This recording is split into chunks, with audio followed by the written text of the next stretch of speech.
We watched Friday the 13th Part 3 in real 3D this past Friday the 13th. Let's talk about it. Yes. Welcome to Deadsville. Greetings, Boo Believers. Welcome to Deadsville Horror Talk. I'm your host, Ronin James, and to my left, my lovely co-host, Alexandra Serfass. Hi. We are here today to discuss the cult classic Friday the 13th Part 3, which we saw in 3D thanks to Regal Cinemas bringing Friday the 13th back to the theater for exclusive engagements for the 3 Friday the 13ths we have this year. Yes. And Alex had never seen the original? No, I had not. I had been told specifically, don't even bother watching it if you couldn't see it in 3D, which I did not understand until we went to go see it. And then you realized, yes, I get it. Yes. Yes, it was in real 3D too, which is an upgrade because when I saw it as a kid in the theaters, I saw it in the blue and red glasses 3D that looked awful. But now it's upgraded and in real 3D, which is much better 3D. Oh yeah. I remember I remember it vaguely back in the day being cool, but this is much cleaner. It looked much better from what I'm thinking of what some old 3D looked like. Way more modern. It was crisper and yeah. I could tell it'd been remastered. Yeah, for sure.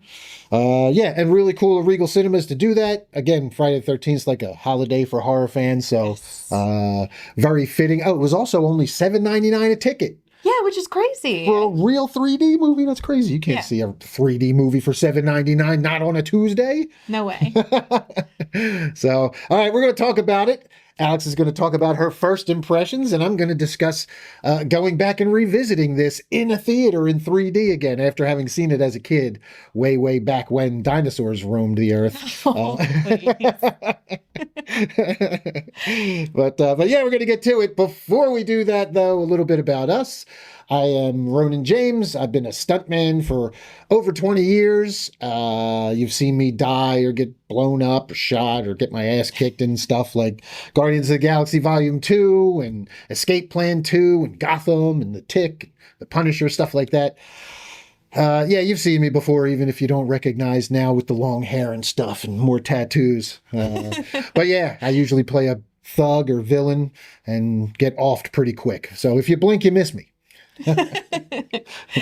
Alex has been working now in film and TV for a little over a year, we're saying? 18 months. 18 months? 18 months, a year and a half. There we go. And where'd you get your start, Alex? Amityville Barbie. Amityville Barbie? Yeah, that was my first ever film gig. It all started there. All started there. Yep. I think you were following us before that, right? And you kind of reached out because we were like, hey, we need help. Yeah. And you volunteered and talked to Steph and... Yep. I had been to your event, the Monster Oh, that's Prom. right. Yeah, it was Monster Prom. Yep.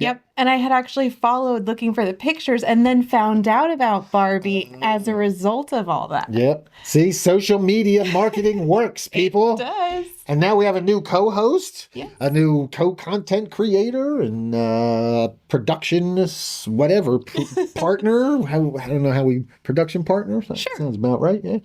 Yeah. So, you're a camera woman. Yes, You I do am. lighting, this beautiful lighting that you see behind us and I around. do love lighting. is Alex's handiwork mostly. So, yes. And where can people follow you, Alex? I know you have some new stuff. Yes. So, well, if you're looking for my production work, it's at Moody_Mercury on Instagram. If you want my personal stuff, which is new, at Alex Serfass, Serfass. Ass is in the name. There you go. Yep. And yes, make sure you follow the social medias. Of course, ours. Be sure to like, subscribe here on YouTube at Deadsville 13 or wherever you're listening to the podcast right now. One of those lovely podcast platforms, not including Spotify because we have integrity. So yes, we are not on Spotify, but you can find us on places like Apple Podcasts and Podcast Addict and Amazon Podcasts and all kinds of other places. So Alex is the newest co-host along with Haley Hansen, who, Alex and I went and saw Friday the 13th 3D. So this is kind of like a little special. Yes. Where we're gonna discuss. We thought it'd be fun for you guys to give some, feedback from somebody who was a newbie. Yes. Checking it out in 3D and in general for the first time, and me being a relic of the red and blue 3D era. Going back and seeing it now in real 3D. So, yeah, make sure you like, subscribe, all that good stuff on all the social medias. And, we're going to get to it. We are not going to do a spoiler-free section. There's no first takes here.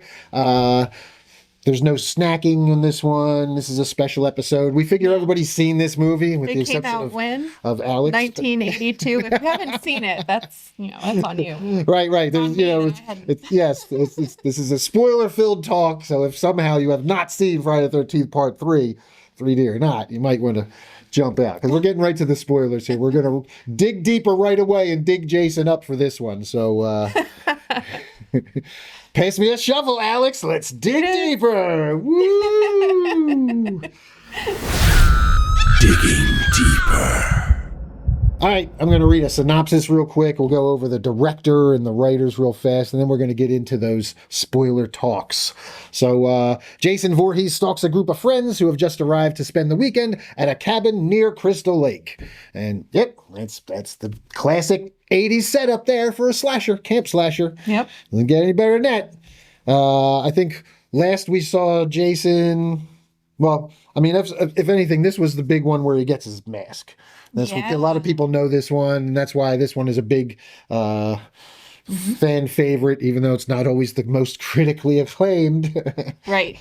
It is where we get the hockey mask and a really big, fast Jason, which I really liked. And swole. We'll get into that. But Steve Miner is our director. Let's see, what else did Steve do? What's he known for? Steve has done, work with me here. Oh, House. That was a good one back in the 80s, 85. He did Warlock. He did Part 2 as well. So, he kind of was coming right off of Friday the 13th Part 2 and jumping into this one. Since then, he's done, as of 2018, I guess, was the last thing he had. And he's a director on something upcoming called The Exorcism at Lincoln High. Ooh, I want to see that. I was down for a good high school exorcism. Sure, why not? But, all right. So Steve Miner returning from Friday the 13th Part 2 to direct this one. So you got to figure we're getting a lot of the same kind of stuff in 2. And 2 was really where it picked up. Part 1 was good. Part 1 was classic. Part 1 gave us the beginning of the lore, but it didn't really give us Jason. No.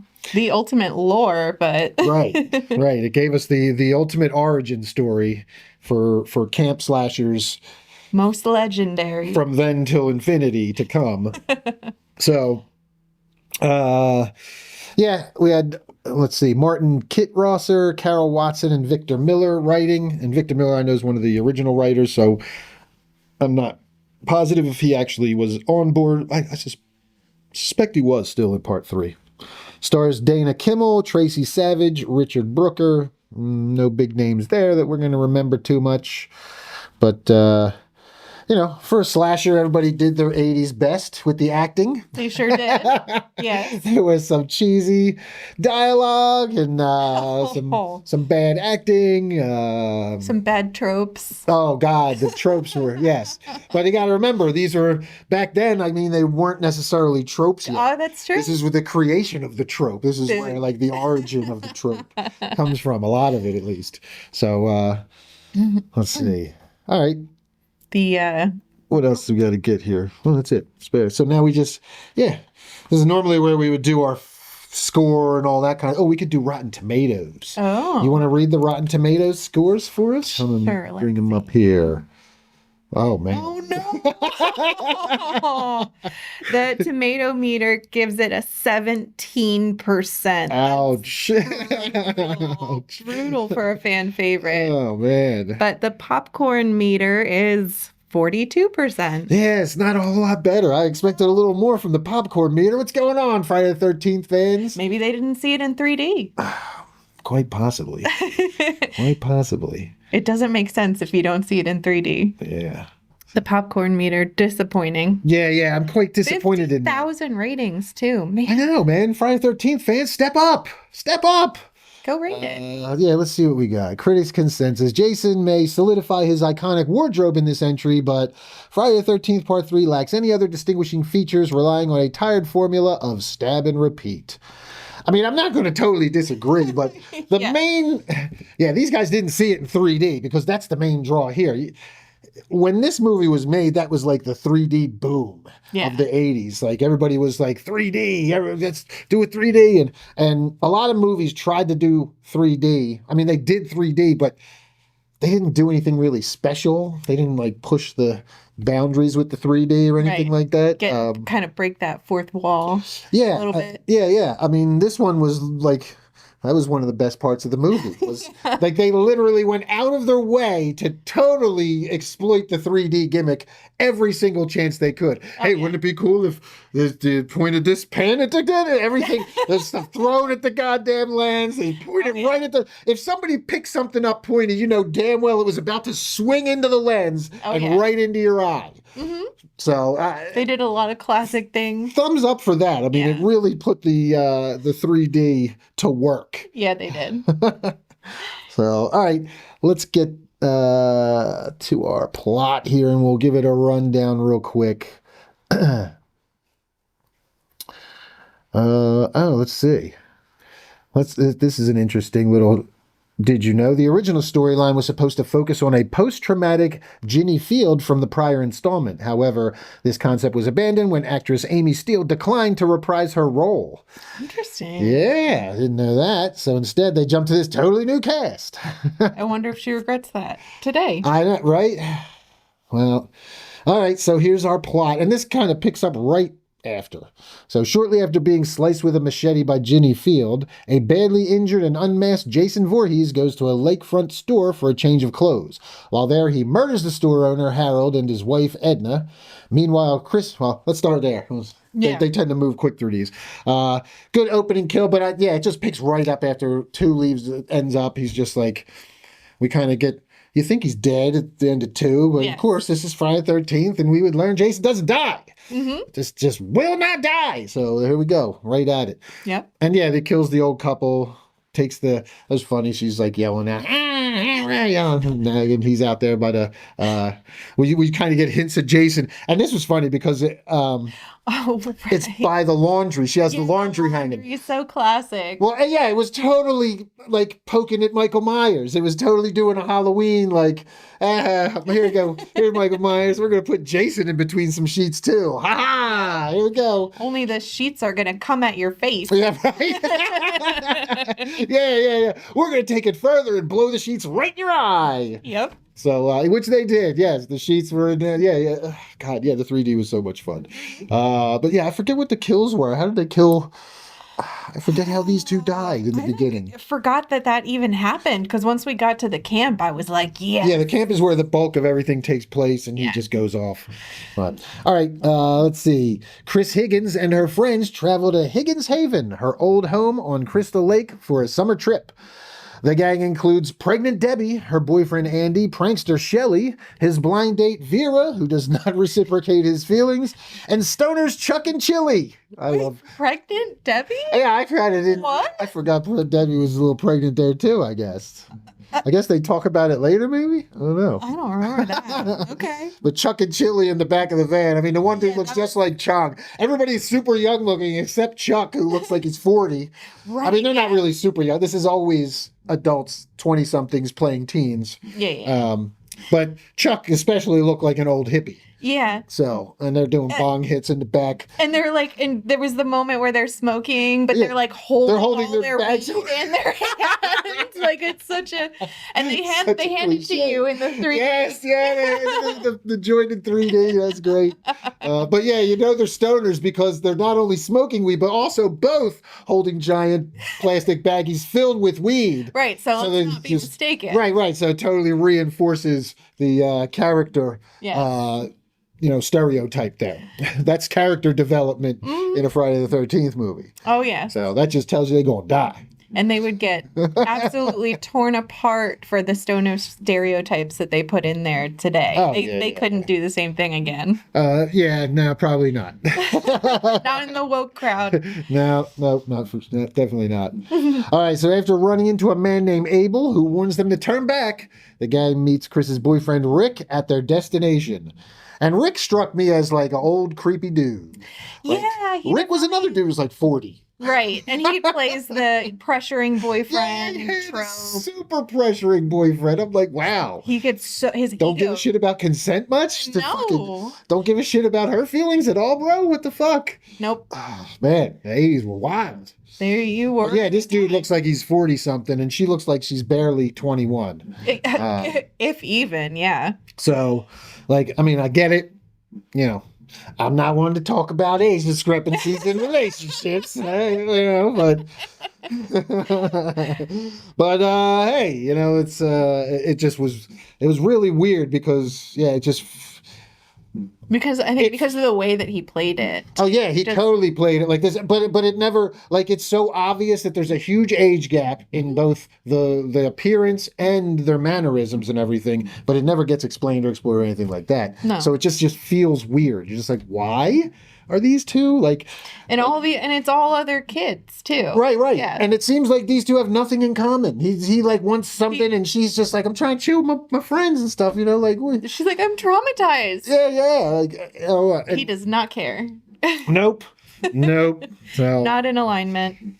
All right, so at a convenience store, Shella and Veery get into a confrontation with bikers, Allie, Fox, and Loco. Oh my god, I loved Fox. I loved them all, but the names, come on.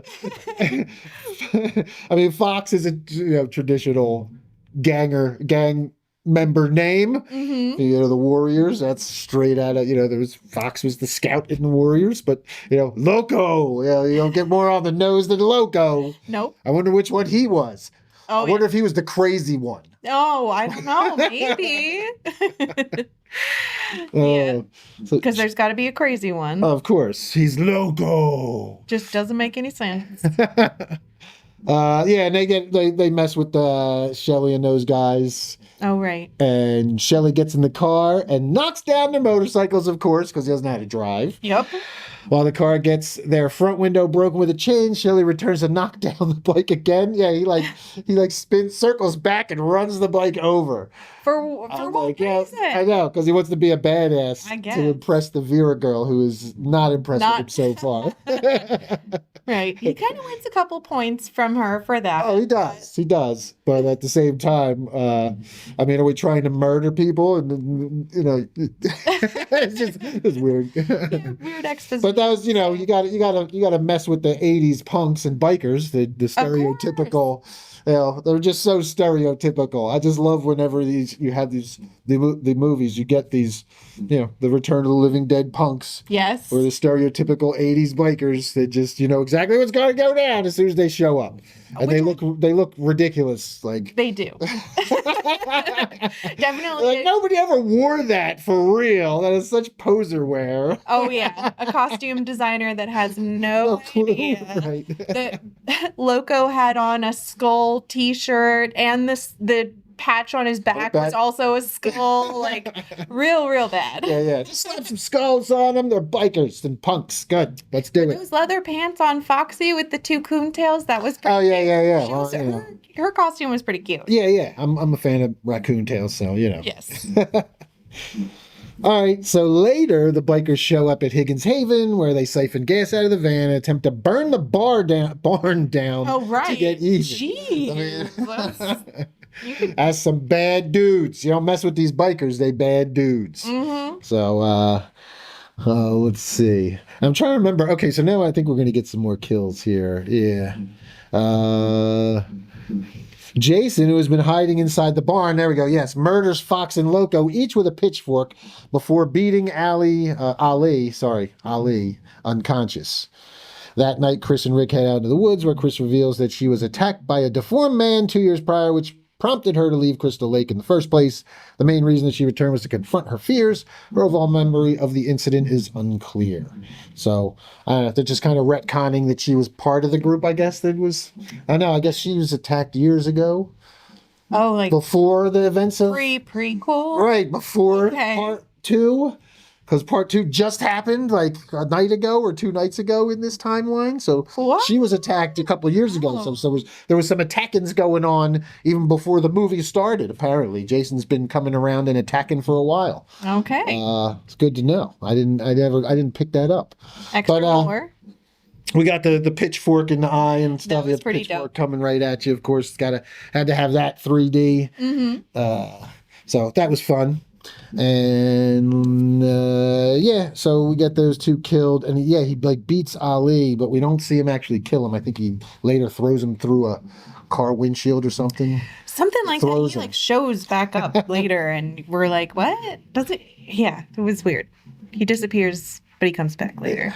All right, so back at Higgins Haven, a rejected Shelley scares Vera with a hockey mask and then wanders into the barn. Oh, Shelley. Yep. And we don't even see his death because he just disappears, and then Jason emerges wearing the mask. Right. And he has the spear gun. And that's when we get this spear gun. This classic, yeah. Oh yeah, that was great. Oh. So Vera retrieves Shelley's wallet from under the dock, then is promptly shot in the eye with the spear gun. And that was this is where they really like went. They were like, "Yeah, we're gonna do this cool thing, and how do we do it?" And like, if you watch the movie, you can totally see that Jason he walks down onto the little dock, and there's like the light post, and he pulls the spear gun up, and then he like deliberately moves Again. to line up the spear gun against the light post, because the special effect was a fishing wire from the light post to the camera with the arrow on it, the spear on it, to shoot at the camera to do this 3D effect. Which came out really cool. Oh yeah, it was awesome. But when you're a kid, you're just like, yeah, that's awesome. And then when you watch the movie later, like, why does he move over? Like he's like hugging the damn thing. It's like he's taking cover behind the thing, like somebody's returning fire at him or something. Yeah. But then you realize, oh, it's to do the special effect. I see what that's there for. I see why they did that fishing line on the fucking light pole. And then it's more fun anyway. Oh yeah. But yeah, it's a great effect. The thing goes through, boom, gets her in the eye.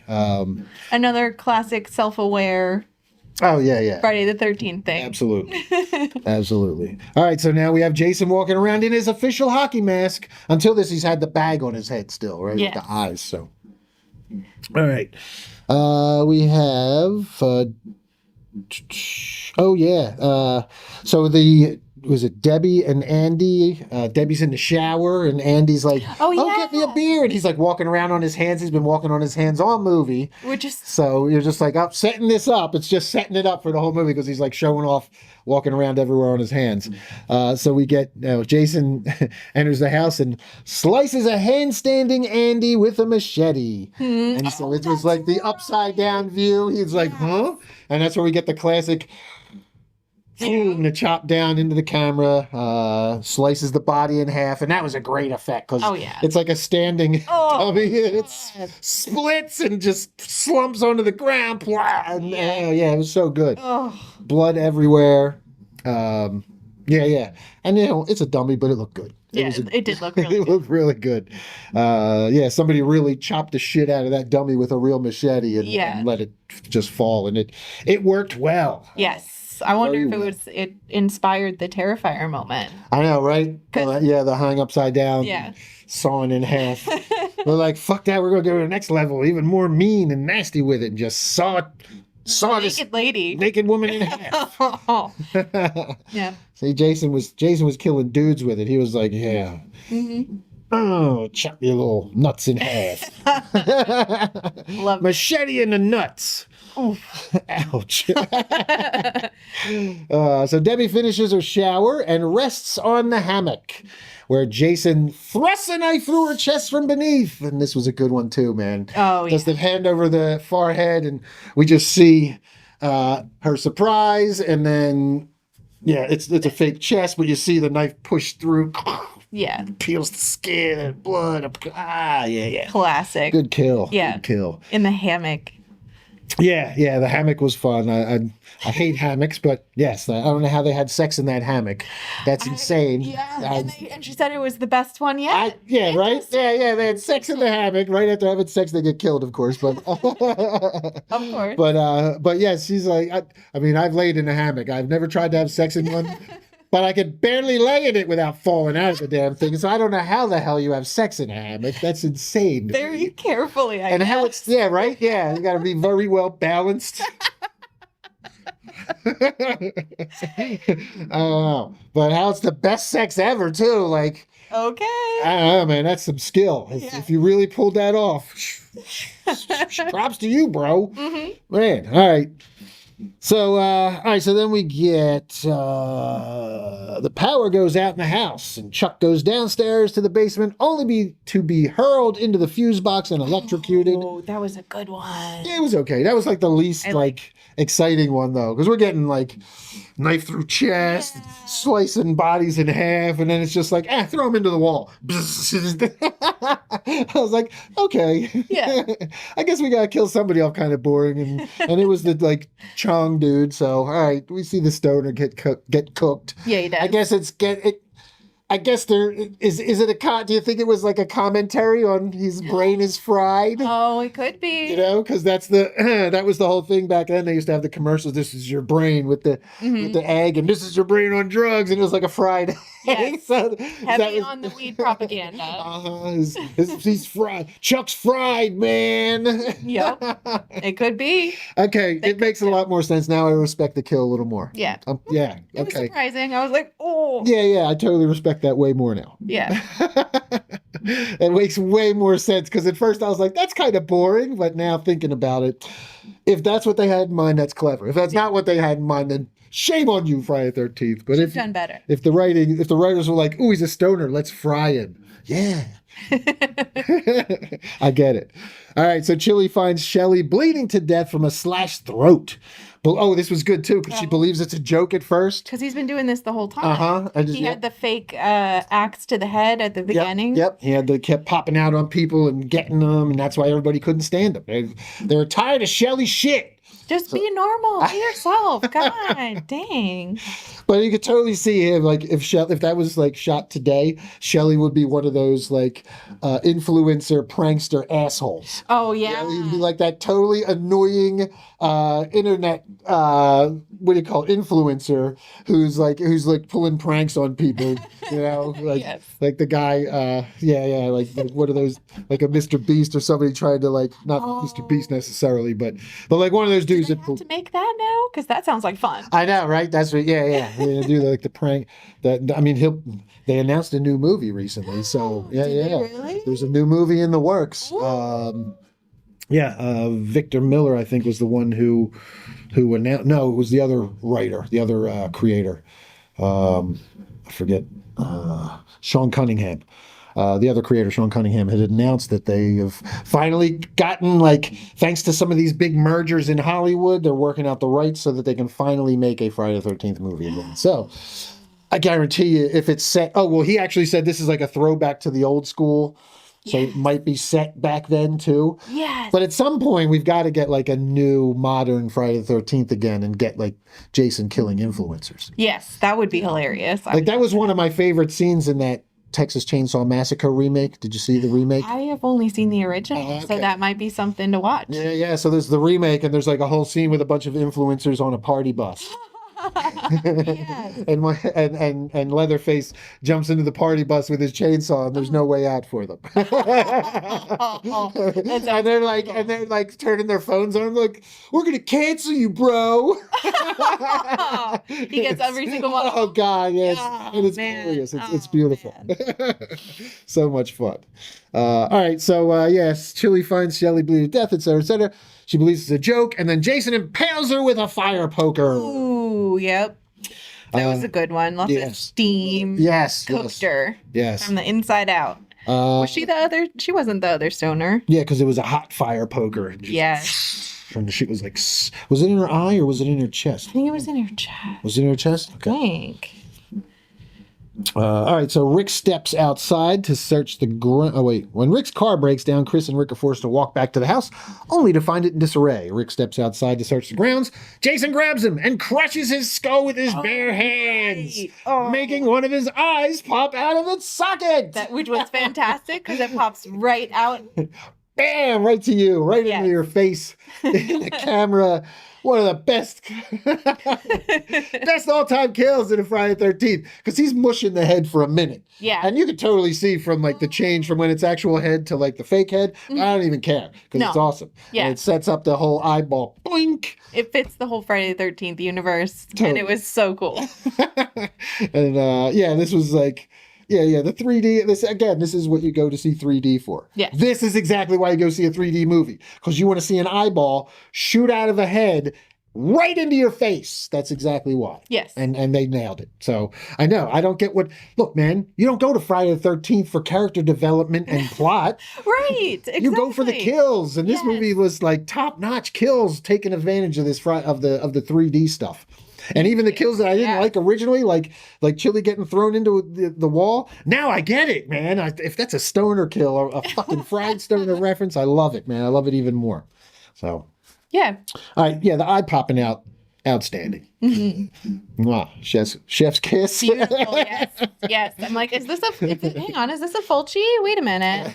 There was a couple eye traumas in there. Oh, yeah. That's why I was trying to remember if they did the poker in the eye or not. But the what's his name? The spear is in the eye. Yeah. That's right. That's the spear gun is the eye. Oh, God, yeah. That was brutal. So which one do you like better? Do you like the spear gun in the eye better, or did you like the eyeball pop out? I like the eyeball popping out. The eyeball pop out? Yes. I might have to. It's such a cringe moment already from the start. Yeah. Like it crushing his head, and then you get the eye popping out. It's a double whammy. Yeah. I loved it.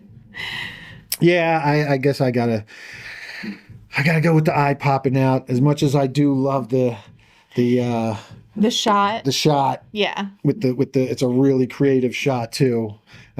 So they just like rigged the camera to follow the arrow? No, the camera's across, it's on sticks, and it's out in where she would be set in the water. I'm assuming on like a raft or something out there that they set.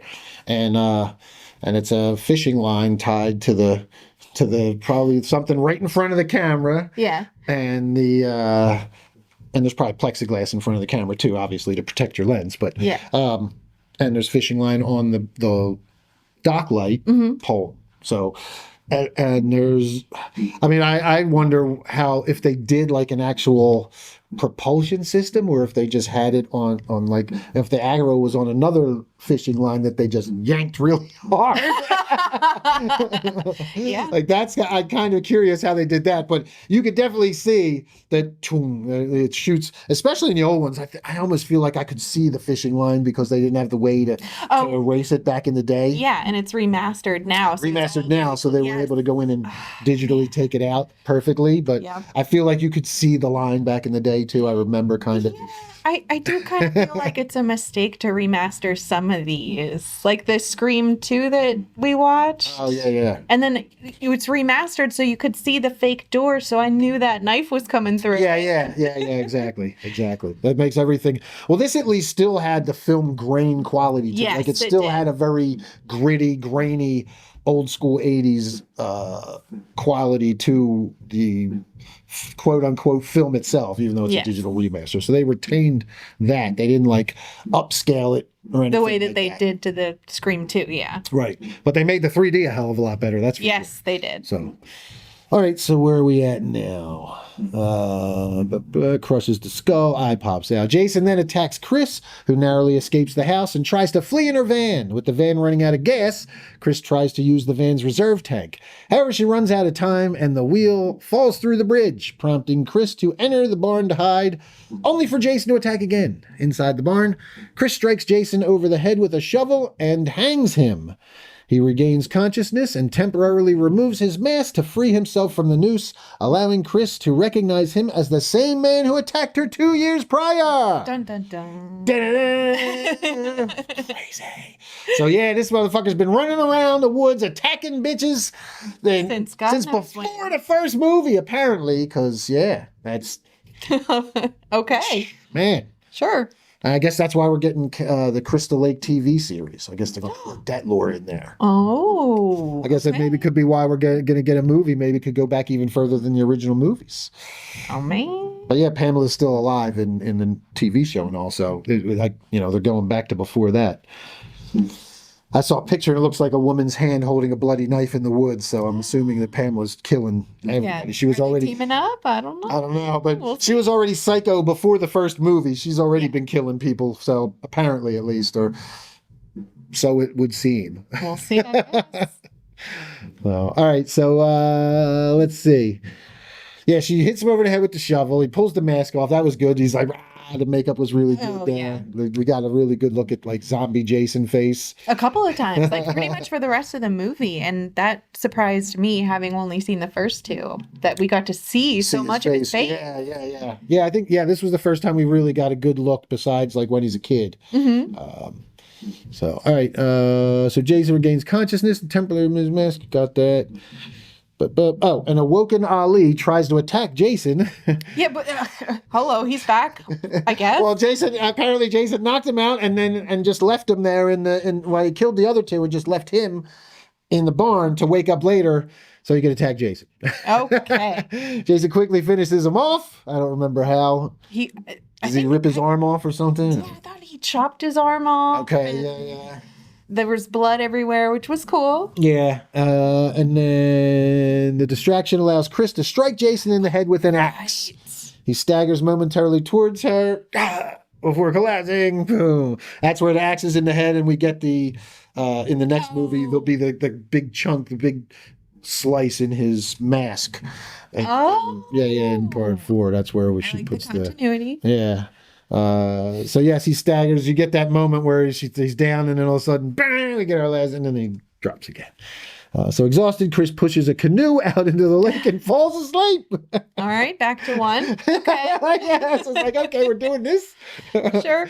Chris has a nightmare of an unmasked Jason running towards her from the house before disappearing, which then cuts to the decomposing body of Pamela Voorhees with her head attached. Emerging from the lake to pull her in. The following morning, the police arrive and escort a traumatized Chris away from Higgins Haven. Jason's body is shown to be still lying in the barn, seemingly dead. Allegedly. Yeah, but doesn't his hand twitch at the very end, I think? I think it might. I think his hand twitches at the very end.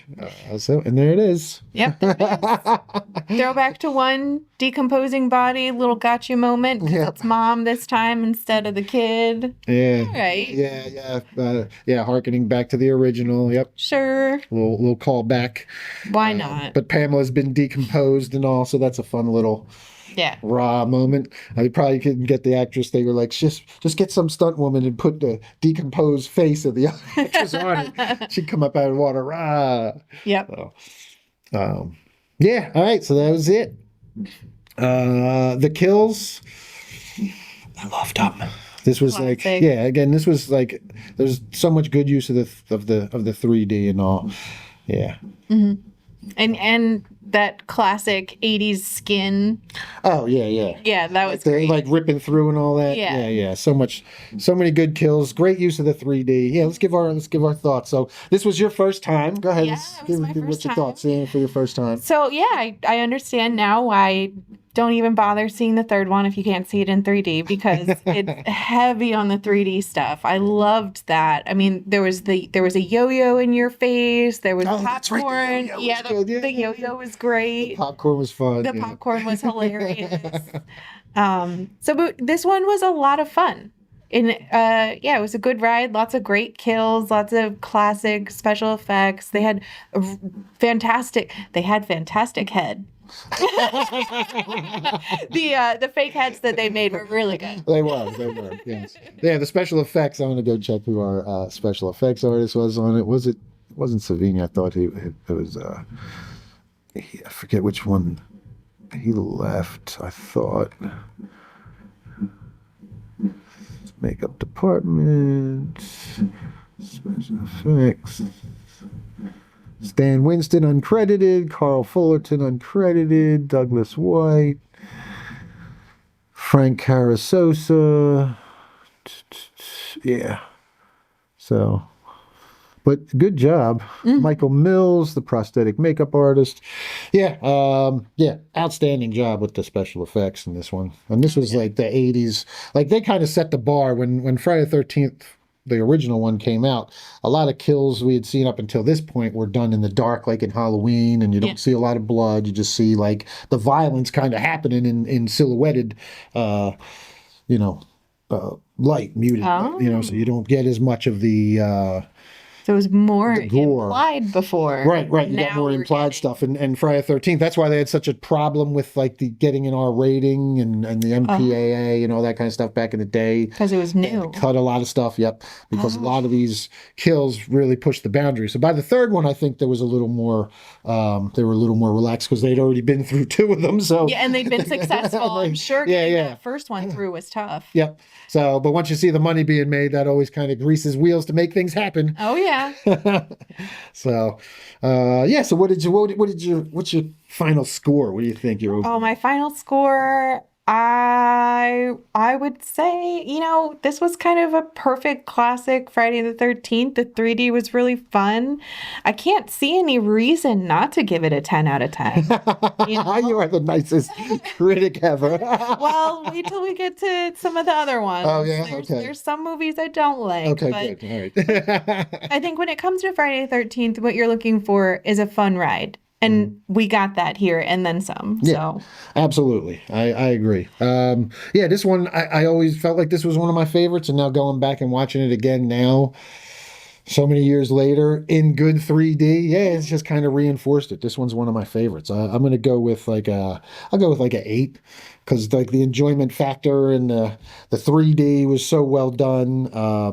And again, like you said, it's just a fun ride. You want to go back to the 80s when you didn't have to worry about too much, you just want to kind of shut your brain off and watch Jason do his thing and kill some annoying teens. Blood and boobies. Yep, blood and boobies. And we got plenty in this one. Yeah, we did. There was a good amount, maybe a little more blood than boobies in this one, but I'm not complaining. We got a little, Yeah, so. And that's my favorite. Yeah, all right, well.